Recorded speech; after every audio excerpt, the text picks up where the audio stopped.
Hello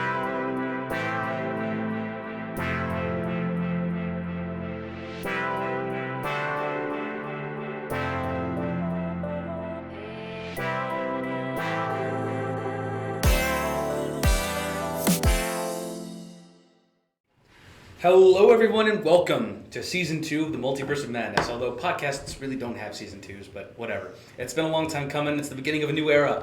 I'm Trent. I'm Beau. And Beau is back, and I'm glad to have him back. We missed you, buddy. We missed me too. And I figured, Christmas is coming up, at least at the time of this recording.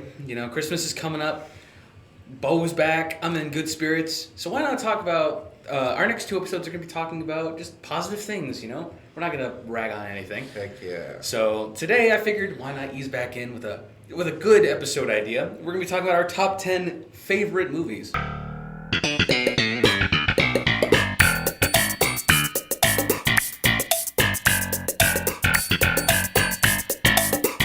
Of all time. Yep. And I've been mocked for my list and some of my tastes, but I like to think that I have some solid picks on my list. That's one word to describe them. Whatever. Beau's more of a film Chad than I am. I am a Chad. Yeah, he is the Chad, the giggiest of all the Chads. Giga is so good. What drink are you sipping on there? Doncaster. The Doncaster. With chocolate. Yeah, I got you hooked on that. Never forget. Yeah. I got you on that. Yeah, I know. All right. You got me hooked on coffee in general. Yeah. Hashtag not sponsored by Fluid Coffee Bar, but we do love them. Yeah. So if you ever want to sponsor Wilson Club Entertainment, hit me up. My emails are open, Chuck and Allison. Yes, Chuck and Allison. I'll try to remember their names. Yeah, but they'll probably never see this. Or listen, I should say. Yeah. But, Beau, since you've been gone for a while, do you want to kind of lead into this with a little prelude? And Sure. So, these are our favorite movies, which I think is an important thing to mention. These are with personal attachments. There may be story times that we may get into about why this is our favorite movie. Mm-hmm. There could, because I think our next episode is going to be our best movies of all time. Yeah, it's still objective. We personally think that, but more or less, I think more people will agree. But this list is what we believe are our favorite movies. They helped kind of define us and shape us into the people we are. Yeah. The damaged 20-somethings that we have grown into. Yeah, white privileged. Well, all right then. Well, anyway, I know you're gonna have a lot of honorable mentions. Yeah, so I have realistically I have 100 honorable mentions, but I'm only gonna go over 10 honorable mentions because I'm just gonna rapid fire go over them. All right. So this is my 20 through 11. So 20 is 12 Angry Men, 19 The World's End, 18 Minding the Gap, 17 School of Rock, 16 Room, not The Room, just Room. You'll tear me apart, Beau. 15 Rear Window, 14 Arrival, 13 Spider-Man Into the Spider-Verse, 12 Spencer, 11 The Mitchells vs. the Machines. All right. I don't have a lot of honorable mentions. When I was making my list, I was very cut and dry. These are the movies I love the most. But I think if I were to give you at least 2 honorable mentions, it's probably from that list you just mentioned, though. School of Rock, which I've only actually seen recently, but I was surprised it took me so long to watch it. Yeah, it's a Trent core. And I watched it and resonated with me. Why did it take me so long? I love this movie. Yeah. So I guess that would be an honorable mention. And Into the Spider-Verse, of course, which I don't know if you've seen that trailer. Yes. It looks awesome. I did think Jessica Drew was Misty Knight because she didn't look like Spider-Woman to me, but I'm going to stop right there before I offend somebody. Oh boy. Sorry, I'm just saying she didn't look like Spider-Woman, but I'm glad that I'm looking forward to that interpretation of her. Just digging a hole. But yep, yes you are. But that trailer looked awesome. All right, but I actually don't have any superhero movies that made it into my top 10. And I'm a huge Spider-Man guy and superhero movie enthusiast in general. So that's kind of surprising to me. But that's not surprising to me. Right. So, do you want me to... Let's go number 10. All right. You can go first. Okay. Number 10, which is kind of near the bottom of my list. There's not really a definitive rank, I guess. But I guess I did start this list with my favorite movies that I would watch. I would less be likely to go back and rewatch. Treasure Planet, underrated classic from Disney. I know a lot of people, they'll throw up their eyebrows at that. Treasure Planet. I'm like, yes, it was the tail end of Disney's 2D animation era before they transitioned fully to 3D animation with Pixar and all that. Although I guess Princess and the Frog was like a odd one out. That came out at a weird time. But Treasure Planet, it took the story Treasure Island, put it in space, and it had beautiful animation, and it had like a huge scope and, atmosphere to it. I think the visuals and the animation look great. I think that it faithfully adapted, I almost said adaptated, which is not a word. It faithfully adapted several elements from the story into this new film. The two gripes I have with it that I think probably kept that low, though, there's two really annoying characters. One of them is voiced by Martin Short, and he's a robot with amnesia, and he's always loud and annoying. And the other one is a shape-shifting blob that kind of causes I don't like Martin Short. He's an acquired taste. I've heard he's good in Murders in the Building. Murders Only. Yeah, he keeps on getting Emmy and Golden Globe nominations. Yeah, someone likes him out there, I guess. Yeah, I mean, people love him. He's not for me. Fun fact: he did voice the Cat in the Hat. Did you know about that? I'm a dog. I think so. Yeah. I mentioned that because I did a video on Cat in the Hat. Watch that. Watch all my videos. Send me presents. Okay. But yeah, Treasure Planet near the bottom of the list. Still, I think a lot of people overlook this one, but at the heart of the amazing animation and storytelling and the scope and action scenes of it all, it's like it hits home if you have daddy issues. I don't have daddy issues, come to think of it, but I do come from a divorced home, and I've seen the character Jim, played by Joseph Gordon-Levitt, if I'm not mistaken. Okay. He goes through similar journey and has similar experiences to a lot of friends and even an ex-girlfriend I had. So, of just kind of missing out on a father figure and being able to find a new one who, even though the main antagonist is kind of like the father figure, but you can still see his likable traits and everything. I don't want to go too much into it. Again, I don't want to fully just spoil everything. I want this list to be I'm recommending my favorite movies to you guys to go watch and get your own experience out of. For sure. But yeah, number 10, Treasure Planet for me. Okay. So number 10 for me is M. Night Shyamalan's Signs. Shyamalan, right there. At least you got a good Shyamalan movie on there. Yeah, there's a lot of good Shyamalan movies. Up until the ending-ish. No, even at the ending, it's great. They invaded a planet which is 70% covered in their weakness. They didn't know that. Okay. All right. Sorry. Go ahead. You're good. It's so good, dude. It's the best faith-based movie ever made. It is. Yeah. It's so well directed. Right up there with Rise of the Planet of the Apes. It is right. No, Dawn of the Planet of the Apes. Dawn of the Planet of the Apes. It's just the perfect science fiction movie. You care about the characters. It doesn't go too deep into what does it mean to be a human or whatever. It's brain go burr, let's go action. And it's actually my second favorite science fiction movie of the year ever because I forgot about my number 2 movie. It's a science fiction movie. Don't look at it. Sorry. Don't look at it. Sorry. Yeah, I don't have much to say about Signs. I really like it. It's one of my favorite movies, obviously. It makes me cry. And Mel Gibson, I hate Mel Gibson, but boy, is he great in that movie. Joaquin Phoenix, same thing. I hate him for different reasons, so. And I know. We hate him for one reason. What happened in 2019. Yeah, I don't hate that movie. I just hate its fans. Okay. Oh, you come around to it. Yeah. Okay. Nice to know. What's your number 9? My number 9, Robert Zemeckis' classic here, Back to the Future, which it was one of those movies for a while, which is I don't understand the hype. Isn't he going back in time to stop his mom from sleeping with him or something? It was a weird plot, and that probably just put me on an FBI watch list somewhere. But well, I watched this movie one year during Easter. And I remember I would find myself quoting and rewatching a lot of those classic scenes because this movie is I think if there was a sci-fi quote I need to reach for any list, I think this beats out Star Wars because I think at its core it's not trying to set itself up as a grand encompassing universe with a world and lore and everything.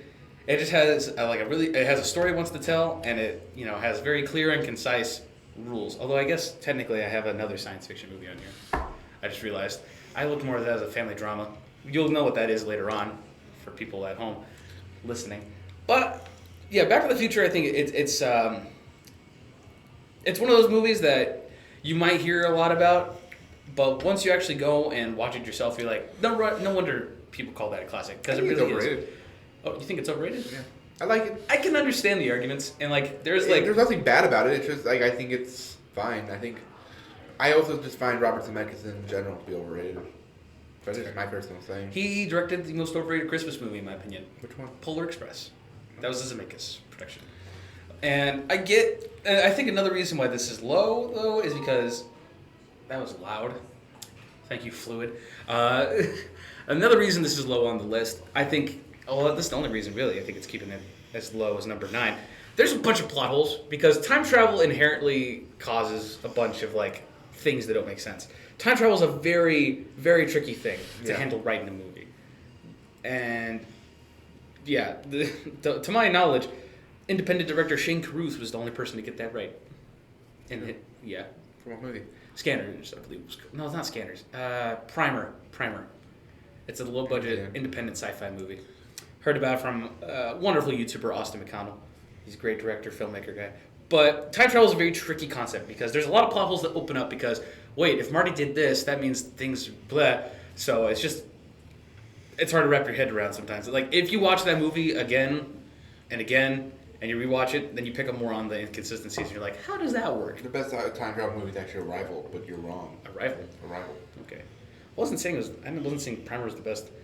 Actually, I know like faintly about Primer. I haven't actually watched it, but I've heard people say it handles time travel right. Okay. But yeah, number 9, Back to the Future. Sorry to ramble on that. Oh, you're good. Number 9 for me is The Menu. I know it may be a new movie, and I just loved it. I saw it, and I just fell in love with it instantly.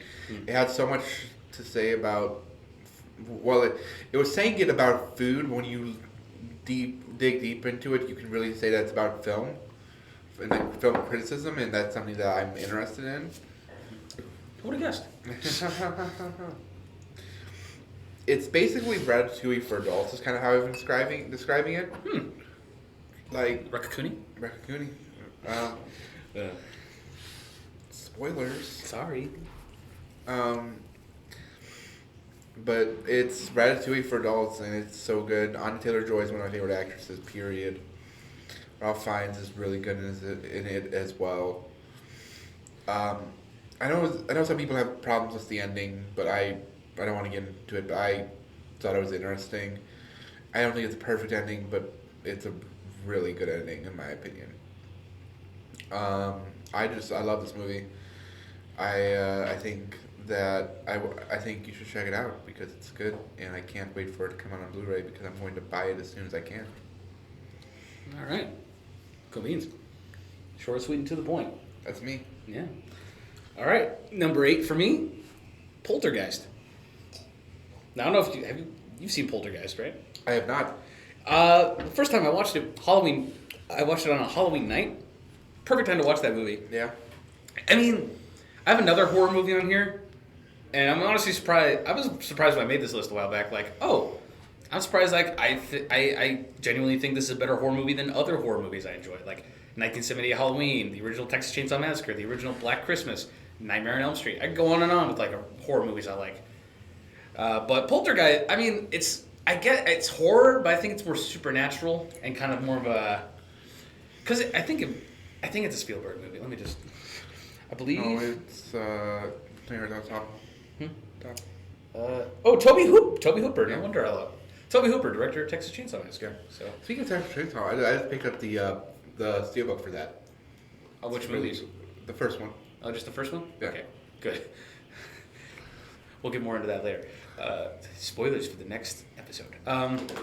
But all right, I thought this was Spielberg because like it has like that huge like grandeur, splendor. No, I think that spectacle. I think when you're watching a Spielberg movie, I don't know. Spielberg's best is easily Close Encounters of the Third Kind. Yeah.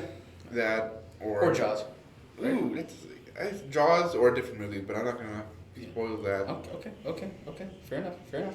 But yeah, I just I lost my train of thought now. Well, because it feels like a Spielberg movie, but now I found out that, Toby Hooper, another director I like, directed this movie. Yeah. And you know what? It's not, again, more supernatural. It's not, when it has its moments of horror, it is kind of like, it's not really like jump scare. I mean, it depends on like your tolerance for pain, I guess. Tolerance for scariness? Oh, whatever. It depends on how you like your jump scares. And there's nothing jump scare worthy for me, but there are some unsettling and creepy moments. And I think it has a really good ending. Okay. So like, yeah. I'm gonna watch it soon. It was on my watch list for what's it called, October this year. I was gonna do a movie a day, but that time it came up and I wasn't able to do it. Dang. Yeah. But that would have been good. But yeah, Poltergeist, number 8. My number 8 is also a horror movie. All right. It's called Midsummer. Ooh, Midsummer. Midsummer. Good old Florence Pugh. I don't know how to. I heard the last name, man. I can never get it right. Pugh. It's Pugh. It's just Pugh. It's spelled weird, so it always throws me off. Best known for Black Widow and That's Rory not Darling. what she's best known for. And Don't Worry, Darling is honestly pretty good. I liked it. Oh, hot take. It's not. There's so many plot holes, and it doesn't make sense at all. And it's such like surface level science fiction. I enjoyed it quite a bit. Did you know it's a movie? It's a movie that's meant to be viewed as a movie. Yeah. All right, sorry. Go ahead. No, you're good. Midsummer is just like the scariest movie I've ever seen. Actually, I'm not sure Hereditary probably is, but I think Midsummer is my favorite scary movie because it has so much to say about like relationships and abusive relationships that don't look like they're really abusive, which is something that I can relate to. Ooh. And then it also has a lot to say about suicide and things like that, which is also, I'm not sure, can we say that word? You know what? We're small. We're not Yeah. gonna get. This isn't gonna get monetized. It's fine. Yeah, I forgot if we're allowed to say that word. That's fine. Unalived. Self-unalive. Anyway, it has a lot to say about a lot of really interesting topics that I can relate to, especially with substance abuse. I've never been addicted to drugs, but oh boy, have I done them. Fear and Loathing in Las Vegas, bunch. Alright. No, Midsummer is so good, and I love Florence Pugh. Jack Rayner is going to be his second. He's going to be on the list twice actually. Boyfriend from Florence in Midsummer. I think it's just brilliant, and if you haven't seen it, maybe don't, but also do. It's that again. That's on my watch list. Because like I've heard it's like a really messed up movie, so I'm trying to like force myself to sit down and watch. You got to be in the right headspace. I remember the kill count because I love dead meat. Usually, whenever like I'm interested in a horror movie, I check out the kill count, which I know that kind of spoils the movie for you. But no, like, it's valid. That's how I did it for a couple movies. Yeah, so I do that for some horror movies. I remember the Midsummer one came out. I almost watched it, but I'm like, I want to watch it myself to get the experience first. Yeah, that's the one that you should probably watch before going in. Yeah. Before watching the kill count. Yeah. It's because the kill count. One reason why I love the kill count so much is that you learn like a bunch of behind the scenes stuff about it. Mm-hmm. It's just really neat. What's your number 7? My number 7, quintessential murder mystery movie, Knives Out. Love it. R.I.P. Christopher Plummer. Yeah. Who was Harlan Thrombey, which is quite the name. All the names in this. Well, actually, no, just 2. Harlan Thrombey and Benoit Blanc. Mr. Daniel Craig, who is the worst accent in any movie. No, you're so wrong. His accent's amazing. I mean, everything, but I love this movie. Everything in it works together. I had to be genuinely guessing because I was like, one character walks in, you're like, oh, he did it. But then but then you're thinking because he was in another movie. I'm trying to be vague about it because the mystery is like why you watch the movie. I don't want to don't spoil it. I'm just gonna say there's one character who was he was known for playing a big heroic guy in other movies. And you're like, oh, well, I'm trying to be as vague as possible. Dude, it's not easy. You suck at this. Well, you think to yourself, well, that would be easy to typecast him as the villain, just to throw, subvert expectations. He probably didn't do it. And there's some scenes that establishes him as a good guy. And so it's it has you guessing till the very end. And it's very subdued. The action scenes it has are high tension, Yeah. high moments, make you second guess everything you've watched, and like It's also really funny. What? It's also really really funny. It is hilarious. I'm gonna hijack your bit for a second. Okay, fine. I got to see Glass Onion in theaters. Yeah, and I'm jealous. I still haven't seen Glass Onion, but it hasn't gone wide. It hasn't gone into. It had a super small release, and then it hasn't come on Netflix yet. But I got to see Glass Onion, and I will say Glass Onion may be funnier. Knives Out is a better movie. Janelle Monáe is amazing. We love Janelle Monáe in this household. yeah. Musically and acting wise. But I just wanted to hijack that because I give a mini review of Glass Onion. All right. We'll mini review Glass Onion. And there is an all-star cast for Knives Out. It's got, well, I mean, one of my favorite characters in the whole thing is this really sardonic, kind of like outcasted child played by Stanley from It. I don't know the name of the kid. I don't know. But like he's hilarious and because he's like so antisocial and perverted. That's like he makes he's awkward, but that's the joke, and they play into it. The Nazi child was masturbating in the bathroom. Yeah. Or Jamie Lee Curtis is she accuses one character of I don't remember the scene off the top of my head. It's been a long day, man. I had a half day at work, but I'm still dragging. I just haven't been sleeping. You're good. But I don't know if if they had just been Daniel Craig, can you play sophisticated English detective? No. I would. No, because his performance is good, but I just can't get over that voice they gave me. He's like, I need you to remember something. I said, boy, this anime stuff is garbage. So, Knives Out, number 7. Okay, so my number 7 was actually number 1 for years and years. Oh, so it's a drop. It dropped quite a bit, but I still love the film. It means a lot to me, and it's Sing Street. Told me about this movie a lot. You should watch Sing Street because everyone should watch Sing Street. I own it on Blu-ray now. Do you get the Criterion? It's not a Criterion. It'd be cool though. Yeah. It won't get a Criterion release ever. I wish it would get a Criterion release. Anyway, so this was a movie that came out, I believe, in 2016 or 2015 or something like that. It came out right when the Weinstein stuff came out, and it was produced by Weinstein. Oh. So Gotta love that Harvey Weinstein. It got buried by Accusations. that accusation. Speaking of Harvey Weinstein, I saw She Said, which was fantastic. It's that documentary biopic. It's a biopic about the reporters that broke the story on him, and it was fantastic. It won't reach my top 10, but it'll be an honorable mention for my favorites of the year. I've seen bits and pieces. I need to commit to watching the full thing. It's really good. Anyway, Sing Street. We talk about Jack Rayner. Jack Rayner plays the older brother character in this movie. Has Littlefinger from Game of Thrones. If you haven't seen Game of Thrones, have you? Not really. I know that. I thought it was just overhyped, so I just never caught the train. It's pretty great up until a certain point.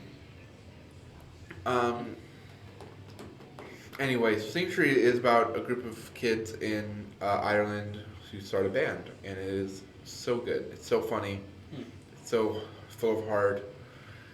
It has my favorite favorite use of a slur ever. Oh, okay. It's so funny. It's that's coming from someone who can use that slur. It's the F1. Oh, okay. All right. It's so good. Well, if it takes place in Ireland, that's kind of part of, they call that a pack of cigarettes. No, they meant it as the gay person. Oh, okay. It was, yeah. I always like to promote my dad. That's my favorite use of a slur. All right then. It's funny. It's heartwarming. The music is amazing. The music is so good. I listen to the music I was actually listening to the soundtrack on the way here. But yeah, that's my number 7. What's number 6? Another horror movie directed by the great John Carpenter. Not Halloween, even though I love Michael Myers and Halloween Ends, but that's a controversial opinion. I'm talking about Real Life Among Us, the thing. Real Life Among Us. Well, think about it. It really. No, I agree. It's 100% Among Us in real life. But I guess this. Oh man, I'm starting to realize, going over this, it kind of falls under the mystery umbrella as well, Knives Out. But not as much. I mean, kind of. The ending is open-ended to make you guess and make you assume, who truly is the monster beneath the man. But the thing is, another science fiction movie. Oh man, I'm gonna be honest, guys. I'm not the best list maker in the world, apparently, because I keep saying one thing and then I say another. But Oh no. I don't know. Kurt Russell, Keith David. You know, The thing's great. yeah. I mean, it has. It's. I think because it's this was before special effects were like top notch. Visual effects. Visual effects, I should say. Yeah. CGI. CGI. They weren't allowed to you want a 70-foot monster? It's a model. But the practical effects and the things they use in this movie is awesome. There's one jump scare that actually got me. They're doing CPR on someone and then it just kind of. Yes. That was an awesome moment. Such a cool moment. Yeah. It's one of the greatest moments in cinema. Yeah. And then they made an unnecessary prequel to tie into this movie. I've heard mixed things about it. Either you love it or you hate it. Yeah. If you want to know how the dog ended up at the beginning of the movie, then I guess it's for you, but whatever. Still, the thing, I mean, it's, I don't know why I cannot talk today. I've had my coffee, and yet I still am just, bleh. You're good. I'll go on to my number 6, Cyrano. Another soundtrack I listened to on the way here today. Good old Peter Dinklage. Haley Bennett, Calvin Harris Johnson Jr., I think that's his name. That's a mouthful. Yeah. Ben Mendelsohn. It's a musical about a little person who falls in love with he's a general, and she's like a lady. I'm a lady. I don't know. She's rich, kinda, and so he falls in love with her, but she falls in love with one of his men. And it is heartbreaking. It is so good. It's there's moments of funny. There's moments of funny. Is what I just said. Moments of funny. I know you're also a sucker for those stories where it's this one person is ghostwriting things for another person and pretend to be that person. What makes me a sucker for that? What is the movie? I don't know. I thought you told me no. You were a fan of stories like that where it's no, because there is other stories that I've done called there's one called The Half of It or something like that. I think that's what it's called. It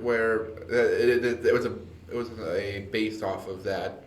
It was based off of the original Cyrano de Bergerac story. But no, it was really. It's a great musical. It has. I like what it says about masculinity. I think I'm very against of the traditional masculinity. I think it has some really interesting things to say. Peter Dinklage is amazing in it. Haley Bennett's really good as well. There's a song in there towards the end where they're about to go to war, and it's these 3 soldiers are talking about tell my family I love them, basically. And it's so heartbreaking. It is so good. What's your number 5? We're in the top 5 now. Oh, top 5 territory. Well, this is a very tightly written, tightly acted, really good action movie. It's funny. It's got really good scenes. The Freebird scene in the church. It's Kingsman, by the way. Which, this made it on, and not it's any of the sequels, which were kind of letdowns. Well, I've seen the first sequel. I haven't seen the Kingsman. The Kingsman. I've heard good things about it. I heard it's 2/3 of a really, really, really good movie. 2/3. Yeah.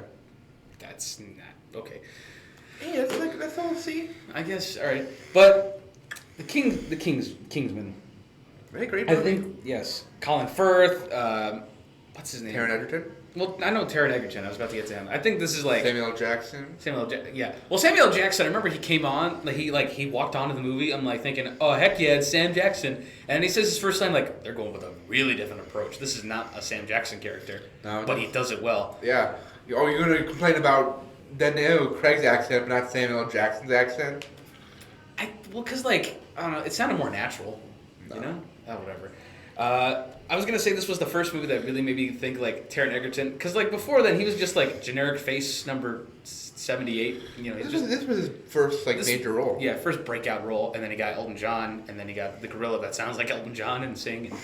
Yeah. He's doing good for himself. What's the name of the one guy I'm trying to think of? He plays Mark Strong. Yeah, Mark Strong, who I'll be honest was the best part about the sequel. Yeah. And also the reason I love this movie is because the villain, he's not the super over the top. I'm going to explain every little bit of exposition to you. He's very subtle in his kind of plan for world domination and everything. And the sequel immediately has a villain that's like, oh, I'm going to go ahead and elaborate everything. Like, no, you're missing the subtlety and the perfect. Like, no, I think so because they're making fun of spy films, and the whole franchise is making fun of spy films, and so they have to. Yeah, I love the sequel. I not as much as the first one, but I do like the sequel. Yeah, and like the first Kingsman is so good. I remember when I first saw it, I hated it. Really? Because I thought it was PG-13, and I did not know it was rated R. So you hated? That was the reason? when the church scene came up, I was like horrified.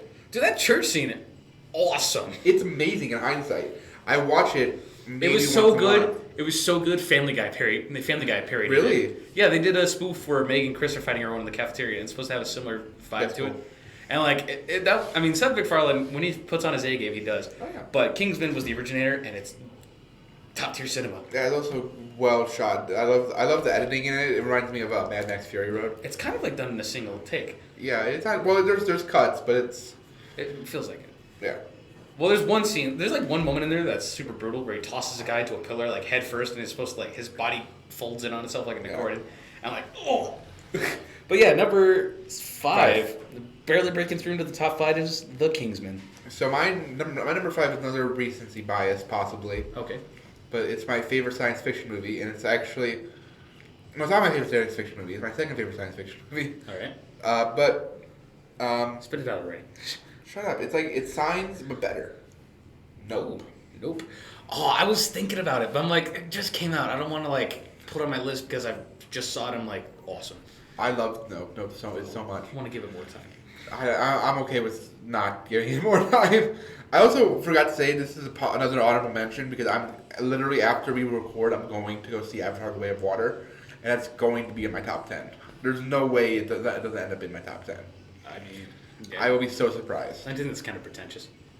Huh? I think that's kind of pretentious. Immediately thinking Avatar: Way of the Water is going to enter your top 10. It's going to be so good, dude. Oh gosh, I wonder what the blue people are going to be up to. Shut up! Throw my chair at you. I promise I'll watch it one of these days, and maybe I'll like it. You gotta watch it in theaters. I don't know. All right.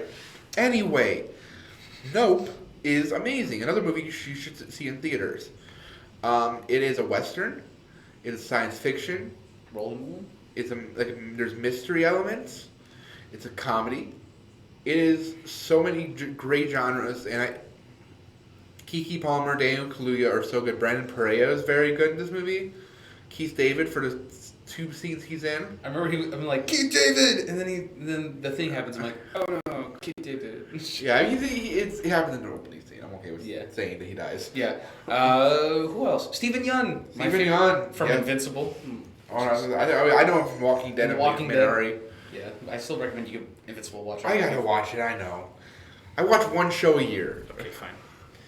And then the guy who played Antler Holst. I can't remember him, but he's known for that. He's very good. I don't know. He was very good in that movie. This whole movie is full of great performances. It's great. It's so good. Mm-hmm. Well, it took a different approach. Yeah, it was just very different. I recommend watching. I recommend watching the Everything Great About video on it. It's really good.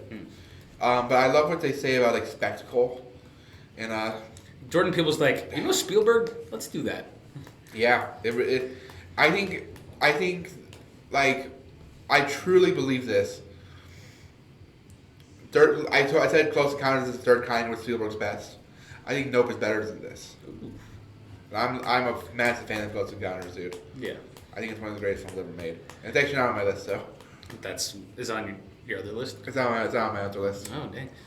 Well, they did an interesting twist with the monster from Nope, because you think it's going to be something, but then it's like... It's for something very different. Yeah, and then... I don't want to spoil it, so don't get into it. I know, it's different. I love that movie. I mean, maybe it'll find its way onto the top 10 favorite movies list. Maybe they'll bump off Treasure Planet. Yeah, it should. Yeah.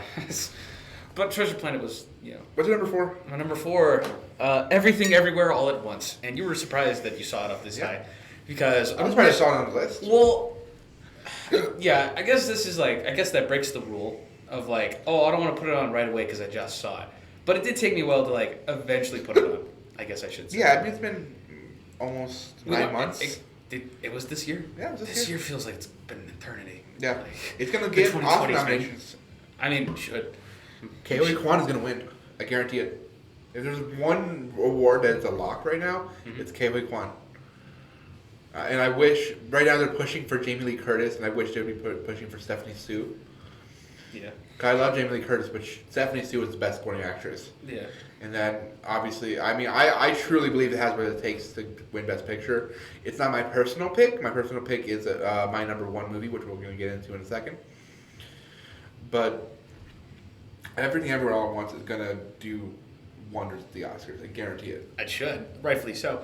It's so many things. It's a sci-fi movie. It's a family drama. It has some very surreal moments. Like there's a hallway fight scene that like when you're first introduced to who the antagonist is, and it was like, whoa. That is so good. Yeah, it was good, but I was just like, ugh. Yeah. And then there was sausage fingers. Sausage fingers, of course. I hate that dimension. The Rock dimension's my favorite. I was about to say that's like my favorite scene in the whole movie because it's so different. It's so quiet. Quiet. It's just very heartfelt and emotional. Yeah, the Rocks. Every time they come back to the Rocks, it's just tears. Yeah. It's funny. That and in another universe, I would have enjoyed doing taxes and laundry with you. Dude, I can't. Short Round. I don't remember the guy's name. Ke Huy Quan. Oh, that it was. Ke Huy Quan. I'm gonna be honest, guys. I'm terrible. Like when it comes to like.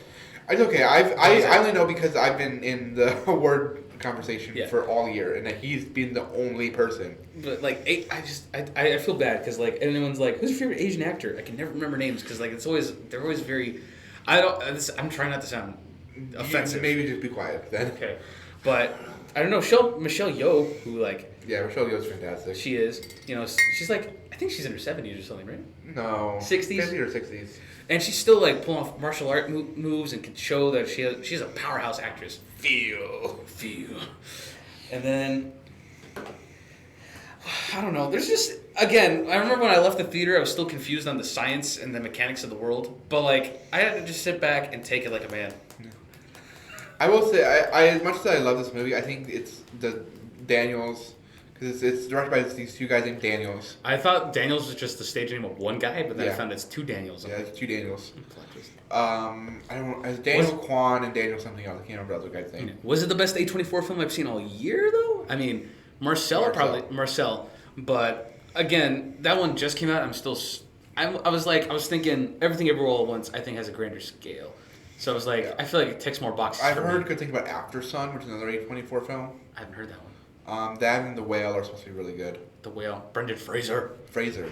Yes. It's Fraser, not Fraser. I said Fraser. Oh, did you? Yeah. I misheard you. Oh, okay. Is your number 4? My number 4 is 7. 7. What's in the box? What's in the box? Horrific things are in the box. That's what's in the box. If you want to get out and life. That is one of the scariest movies I've ever seen. Get out while you're ahead. Yeah. What? Just making fun about the ending. Sorry. I hate you. Sorry. Have you seen it? I've seen the ending. You guys see the whole movie, dude. Javier Bardem plays the villain, right? Or is that a different movie? That you're thinking of No Country for Old Men, and it's Javier Bardem. I just exposed myself in front of everybody then. Yeah. You are stupid. I am stupid. I'm an idiot. Idiot. Dumb baby. Loser. I'm like doing that one scene, The Perfect Strangers. I am dirt. I am nothing. Sorry, go ahead. So 7 is it's a murder mystery where this murderers using 7 deadly sins to kill people. It is so horrific. I don't want to get into kills. I don't want to get into anything else. No, Brad Pitt. I hate the man. Love the movie. You hate Brad Pitt? Yeah. He's you know how like there's people that have been to Epstein's Island. Well, he's in like a similar boat where like he supported Weinstein when all that stuff was coming out about him. Yeah. Well, Jamie Lee Curtis supported Roman Polanski. I think. Yeah, Roman Polanski. Yeah. The guy, the creep who directed Jeepers Creepers. Yeah. No, that's not Roman Polanski. It's not. No. I I can't. I keep exposing myself, man. I can't edit this. You're good. You suck at this. 7 is so good, man. Morgan Freeman kills it. The guy from Blacklist. I can't remember his name. I just don't remember Blacklist. I've only seen the first season of Blacklist, so that should make me not that bad of a person. But no, 7 is really, really, really good, and it was honestly like it made me appreciate the Batman a lot more. Actually, that's why one of the reasons why I think you'll like it so much is because the Batman is so similar to it. You could argue that the Batman is ripping off 7. Yeah, I have. And I love the Batman. I've heard of the similarities between the Paul Dano's The Riddler and the main villain of 7. Yeah. So. Anyway, what's number 3? Well, first top 3. These are like interchangeable. Not interchangeable. I'd say these are like the most defining movies for me. Okay. Like these are like the bread and butter of the list. Get ready, folks. My number 2. My number 1 and 2 are the ones that are defining me the most. 1, 2, and then Sing Street. But so number 3, this one applies to me because again, we're both come from divorced families. Kind of. My parents were never married, but yeah. But this one still hits. It's a marriage story. The one time Adam Driver ever drove me to tears. Like that ending argument scene. Oh, like so good. It's. I cried when. It's not a pretty love story. Yeah. It shows you, these two people. It's like it gets to the nitty gritty about it, and it shows you just how rough that process can be, and how you can find joy in certain elements. And it's like the battle for peace, happiness. If you have children, it's just so raw and emotional. Scarlett Johansson and Adam Driver bring their A game, and it's awesome. Well, I shouldn't say awesome. It's not. That's not awesome. That's not an appropriate adjective. Their acting is amazing. That's yes. Laura Dern. Laura Dern, her lawyer. Oh, her lawyer. Scarlett Johansson's lawyer. Yeah. Both is disgusting, and I love her. She is. Well, I mean, both of them kind of do their own scummy things, and that kind of that's like a two-way street for most things like this. It's not pretty. Sometimes you have to be underhanded and. It shows you like the grosser parts of love and relationships. Yeah. And at the end of the movie, I think it ties everything back together just to show these people are still humans that care about each other even if things are different. Yeah. Marriage Story is such a great movie. It is. It's the first Criterion I have, the only Criterion I have in my collection, thanks to Beau as a Christmas gift. Yep. It even has the letters that they wrote. Dude, I was going to mention that. The letters, it's my favorite Criterion I own. Reading those letters make me feel dirty. I feel like I'm peering it, like reading someone's private life. Yeah. It is so uncomfortable to read those letters. My number 3 is Shiva Baby. Shiva Baby. You've told me about this one. I talked about this at length. It's basically about this girl who goes to a Shiva, which is a Jewish funeral type of deal. She runs into her current sugar daddy and her ex-girlfriend.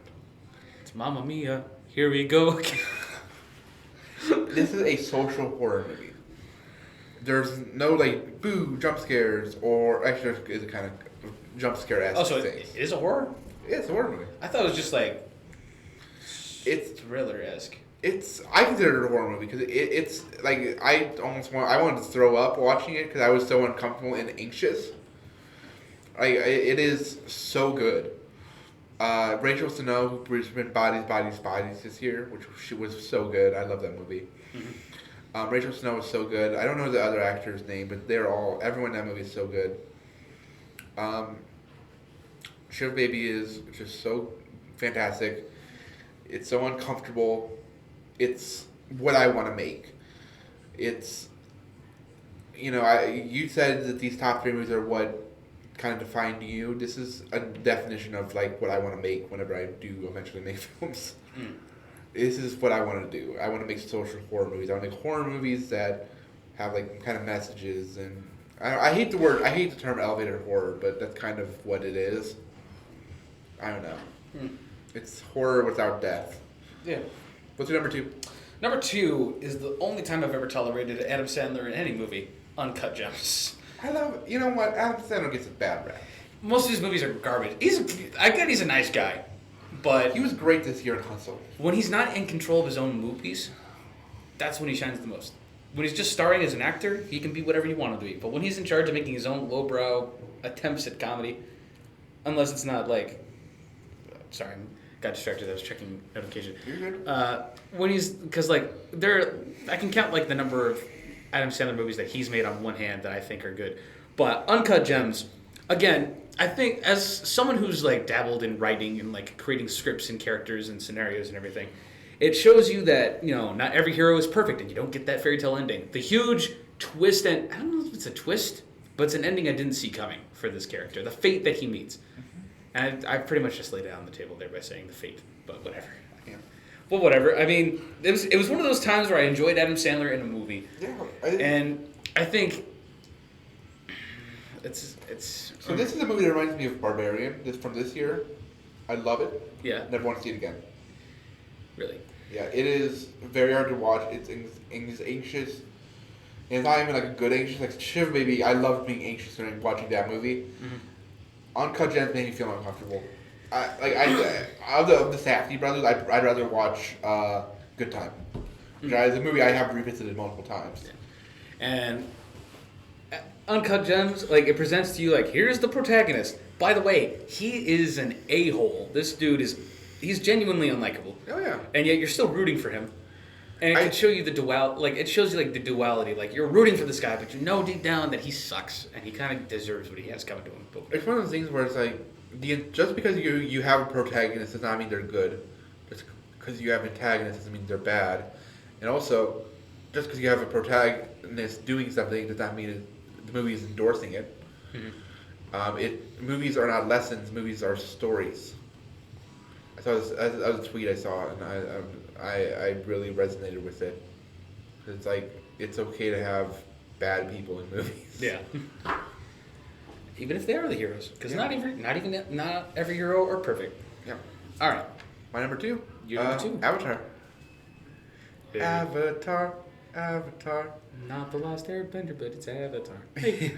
I love that movie so much. James Cameron can do no wrong. Avatar: The Way of Water is going to be the best movie of the year. No, it's not. It's going to be my second best movie of the year. What's the first best? My favorite movie of the year on my list. Oh, really? Yeah. You put something that came out this year as number 1? Yeah. Dang. Yeah. Right. The real favoritism, recency bias. Yeah. Recency bias, whatever. I don't care. I love them. My number 1 is so good. Number 2 is Avatar, though. All right. I recently saw this high, and it changed my life. Movies are made to be seen inebriated. If it's Pulp Fiction, or Fear and Loathing, or the Wall, I don't know. The Wall? That got me into a movie, right? What's that? Pink Floyd's The Wall. Oh, is it? I believe so. I believe it's like an animated feature. I haven't seen it. All I know is that the Nostalgia Critic, I don't know if you know who that is. Oh yeah, I know who that is. He made one of the worst reviews of all time, which is weird because even still, I got a picture with the man at C2E2 because still a huge inspiration to me, even though that review was garbo. Yeah, you're right. It's in my watch list. Pink Floyd's The Wall. We don't need no education. A troubled rock star descends into madness in the midst of his physical and social isolation from everyone. Interesting. Check that out. Anyway, Avatar is amazing. It's perfect. It's not perfect. It is a flawed masterpiece. I feel like even most masterpieces have like one or two things you can say about them. Yeah, but no. It's basic. The story is basic, and that's kind of the reason why I love it so much.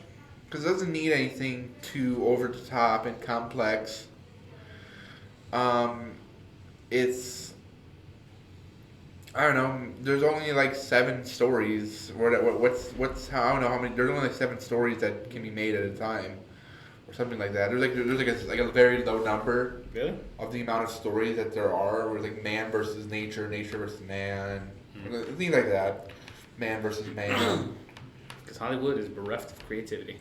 That's not that. It's just like all stories boil down to being one of these stories.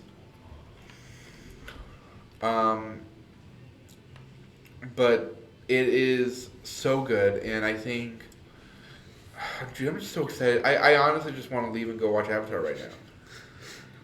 Alright. Well, we can cancel our second recording. No, I have to. I have to wait till 4. Okay. Anyway, so let's do number one. And let's get on to the next episode. Right. My number one, and this might be viewed as like, really, this is your number one? I think it defines like how I act. Well, not it, nope. Like it, no, it doesn't. Don't say that. No, it does not define. It resonates with me because, I have a very similar sense of humor. I have a very similar sense of interests, and I've read these books and I loved them, and this movie is a near perfect adaptation of those books. Because usually whenever I go into a book-based movie, I'm holding my breath. It's the reason I still haven't seen Ready Player One. Even though I've heard it's good, I've heard it changes a lot, but it's very good. But this movie's closer to its source material, and that would be Scott Pilgrim versus the World. There's a lot that is left out from the books. Edgar Wright, who's one of the best directors working today. He's my favorite director ever. Yes. This movie is a sensation. The transitions, the effects, the music. The music, man. There's still some songs that resonate. Garbage Truck is so good. Yeah. Garbage Truck is the best song in there. That and Black Sheep. Hello again, dun, dun, friends till the end. Nope. Hello again, friend of a friend. I knew you were. The only Brie Larson. Yeah. Everyone's favorite Captain Marvel. Everyone's favorite Captain Marvel. And then Brandon Routh plays a vegan who it's hilarious. I was remember thinking a comedy's gonna be number one on here because that's just who I am as a person, lighthearted. I don't take a whole lot of things seriously unless I need to for the moment. But if it was gonna be a comedy, Scott Pilgrim vs. the World was gonna be number one on that list because this movie's so good. It's on my lower end of Edgar Wright, but it's still a perfect movie. Yes, that just shows how great Edgar Wright is. Mm-hmm. I think it's my second least favorite Edgar Wright. Last Night in Soho is my least favorite. I can understand. But I prefer the Cornetto trilogy. And then, that's just me. So. There's something else I was going to say about it. Darn it. It left me. I was going to say something. Well, no. I remember. It's one of the few films I know that can take that comic graphic novel style. You know how they... Because Ang Lee tried doing it with the Hulk or whatever, where it's just panels and comic book effects to make it feel like you're in the book. Did that really well? Sky High. Sky High did that too. But I figured that's probably not it's a fun movie, but it's not. I would we should do that. Could be a podcast episode where it's movies that are heavily flawed, but we still love them. Yeah, I'm down for that. But Scott Pilgrim vs. the World, number one. I think it's one of the few times where it tries to do that pop art style, and it works, and it does it great. Again, there's a lot left out from the books that I wish were in this movie a lot more, but unlike The Last Airbender by your favorite director, M. Night Shyamalan. Not my favorite director. Kidding. Well, Signs is on the list. I was trying to make a joke, but it didn't really connect. Didn't connect. But you suck. Unlike The Last Airbender, it managed to take. Glad this is not a video. It doesn't. Where it takes a lot of things from the 7 volumes. I think that's how many books there are in Scott Pilgrim. I think so. But 7. They cram it all into one movie, and it works. It somehow works because you think, oh no, it's gonna be jam-packed and they're not going to be able to cover everything. I think it does a decent job of what it has. And, of course, Chris Evans' best role. It's I'm trying to remember one of his lines. I was going to say, no one makes me bleed my own blood, but that's Dwight Goodman from Dodgeball, not Chris Evans in this movie. But he's over the top, just an over-the-top jock. Yeah, I love him. All right, your number one, Beau. Is The Fabelmans. The Fabelmans. It's a movie I told you about. I told you to go see it in theaters, and you still haven't seen it in theaters. Whoops. I asked you, listen, there's one movie that you got to see in theaters. If you never see a movie that I recommend ever again, The Fabelman, you still haven't seen it. I've seen I'm just yanking your chain, but how about you go ahead and just tell us about it for the fans at home? Okay, so The Fabelmans is a semi-autobiographical film. You know that? About Steven Spielberg's life. I knew that. Oh, no, yes, I have seen that, the trailers for that. Yeah. I might have to go... I have to go watch that. It's in Cherville, so let me know when you go see it, because I may go see it with you. Okay, cool. You just doxed yourself. Haha. No, I'm kidding. Anyway, no, dude, Fabelman's is just it talks about things that you don't get here, people don't really talk about in film. People always talk about the sacrifices you have to make to be a filmmaker or to be an artist. It talks about that in a way you literally have to be super selfish to be an artist. like you can have a supportive family, you can have supportive friends, but in the end, you have to be selfish. Yeah. And it's so hard to. It's something that's a hard lesson to learn. And I love the film. Steven Spielberg. If this is where he ends, perfect ending. What a retirement to go on. Yeah.